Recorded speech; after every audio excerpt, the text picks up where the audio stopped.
نہیں صیغے کا مطلب یہ ہوتا ہے کہ ایک فارمولا، ایک کوٹیشن، تو اسے یہ کہنا ہے اور اس پر وہ طلاق جاری ہوگی. اور یہ اس لیے کہنا ہے تاکہ اس کی نیت کے اوپر کوئی شک نہ رہ جائے کہ یہ یہی کرنا چاہتا ہے جو کہہ رہا ہے. ساتھ میں طلاق کے معاملے میں بھی فقہ جعفریہ کے مطابق 2 عادل گواہوں کی ضرورت ہے، اس کے بغیر نہیں. جی تو یہ ایک اضافی شرط ہے.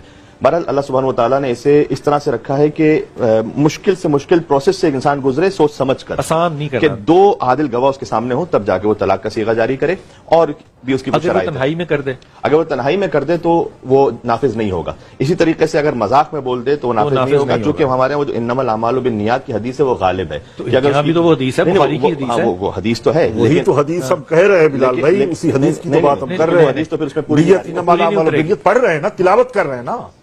ایک سیکنڈ.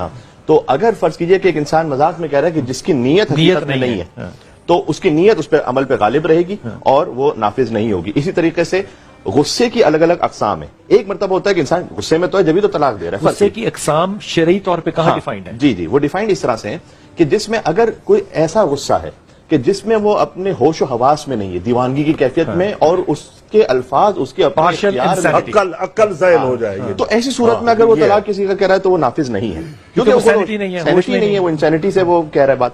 لیکن اگر ایک ایسا غصہ ہے کہ جو عام غصہ آ جاتا ہے اور لیکن اس کو سوچ سمجھ کے کہہ رہا ہے، اس سے ہی میں چاہے کہہ رہا ہوں لیکن اسے پتا ہے کہ میں کون سے الفاظ استعمال کر رہا ہوں، تو ایسی صورت میں پھر نافذ ہو جائے گا. لیکن اگر وہ 2 عادل گواہوں کے سامنے ہو، یہ نہیں کہ اگر تنہائی میں اس نے کہہ دیا تو یہ عادل گواہوں کا ہونا جو ہے یہ شرط ہے کہ وہ 2 بندے ایسے جو کہ عادل ہوں اور اس کے جاننے والے ہوں. جاننے والے ضروری نہیں، جاننے والے ضروری نہیں، لیکن عادل کا مطلب اچھا یہ دونوں عادل گواہ عورت بھی لے کر آ سکتی ہے. کون سی عورت؟ بیوی بھی لے کر آ سکتی ہے. وہ بیوی اگر لے کر آ سکتی ہے تو شوہر نے جب جاری کیا ہے تو اگر وہ بیوی بھی لے کر آئی ہوئی ہے اور 2 عادل گواہ ہیں اس کے سامنے تو کافی ہو جائے گا. ٹھیک ہو گیا. یہ فقہ جعفریہ کے مطابق جی میں عرض کر رہا ہوں آپ سے، وہ میں لباس سے پتہ چل رہا ہے کہ فقہ جعفریہ کے مطابق کر رہے ہیں. حضور اقدس، کیا نیت کا دار و مدار اعمال پر بھاری ہے یا اعمال کا ہونا بھاری ہے نیت پہ؟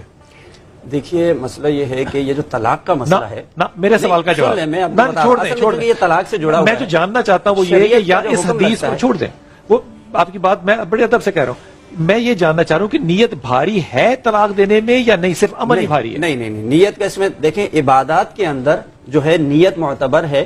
اس کے علاوہ بقیہ جو انسان کے افعال ہیں اس میں ظاہری اس کے جو الفاظ عبادات میں نیت معتبر ہوتی ہے. معتبر اس کا مطلب میں اگر بغیر نیت کے نماز میں نے ادا کر دی تو وہ ادا نہیں ہوگی؟ بالکل نہیں ہوگی. اچھا یہی نیت جو ہے نکاح میں ضروری ہے؟